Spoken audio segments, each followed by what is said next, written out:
শিলচরে পুজোর প্রস্তুতি তুঙ্গে, কিন্তু বাজারে নেই ক্রেতার ভিড়। অধিকাংশ ব্যবসায়ী প্রতিষ্ঠান কার্যত ফাঁকা। শপিং মল ও অনলাইন বাজারের দাপটে চুপসে গেল শিলচরের পুজোর বাজার। শিলচর থেকে রইল আমাদের প্রতিনিধি পাপলু দাসের এক প্রতিবেদন, দেখুন।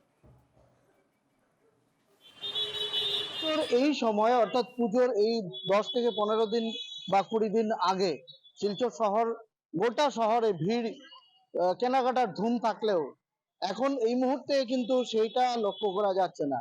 সঙ্গে রয়েছে বিদ্যুৎ। আমি বিদ্যুৎকে অনুরোধ করব শহরের যে মূল যে দোকানগুলো রয়েছে সেই দোকানগুলো বা যে পুজোর কেনাকাটার মানুষের যে উপস্থিতি, সেই উপস্থিতিগুলো কিছুটা তুলে ধরার জন্য। এবং আমি রয়েছি বর্তমানে শহরের অন্যতম ব্যস্ত এলাকা নাজিরপট্টি এলাকায়, এবং এই এলাকায় বিশেষ করে কাপড় চোপড় কেনাকাটা, জুতা ইত্যাদি কেনাকাটার যে ধুম, সেটা কিন্তু প্রায়শই আমরা চোখে দেখতে পাই।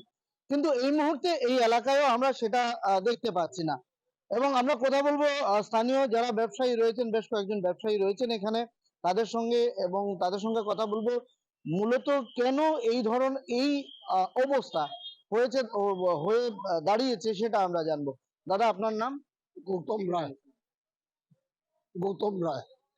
তো এই যে পুজোর যে মার্কেটের যে অবস্থা যেটা দেখতে পাচ্ছি আমরা, কি মনে হয় কেন এটা? এটা তো আমার, যেমন আমরা হলো ক্ষুদ্র ব্যবসায়ী, আমার যতটুকু ধারণা এগুলো অনলাইন প্লাস মল, অনলাইনে বিরাট আমরা এফেক্ট পেয়েছি। এটা অনলাইনের এফেক্ট।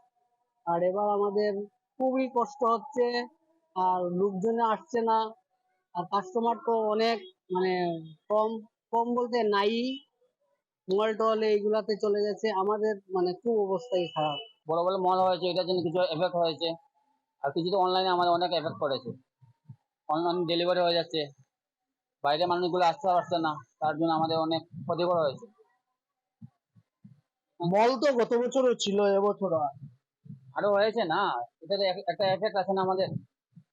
আমাদের আগের মতন সেল অনেক কমে গেছে। এই টাইমে কি এরকম ফাঁকা থাকে নাকি বলেন? হ্যাঁ, আপনি কি বলছেন? অবস্থা তো সব দিকে খারাপ আছে। তো ওর মধ্যে তো গেল করোনা, ফ্লাড, মানুষ অনেক টেনশন হয়েছে, আর্থিক অবস্থা খারাপ। তার জন্য তো মানুষের এর দিনে তো দেখুন, এগুলার মেইন এফেক্ট হইলো যে আমরা অনলাইনে যে এফেক্ট। আমিও আজকের দিনে প্রায় 20-25 বছর ধরে এখানে আমার বাবার প্রতিষ্ঠানে আছি। ছোটবেলার থেকে দেখে এইসব পূজার সময় আমরা 1 মাস 1.5 মাস 40 দিন 45 দিনের মার্কেট পাইতাম। আজকের দিনে দেখুন 10 দিন 12 দিন হিসাবে মার্কেট। এটার মেইনলি এফেক্ট অনলাইন। অনেকেই জানালেন এবং অন্যান্যরাও জানাচ্ছেন তাদের মাথায় প্রায় আকাশ ভেঙে পড়ার মতো অবস্থা এই শারদ উৎসবে।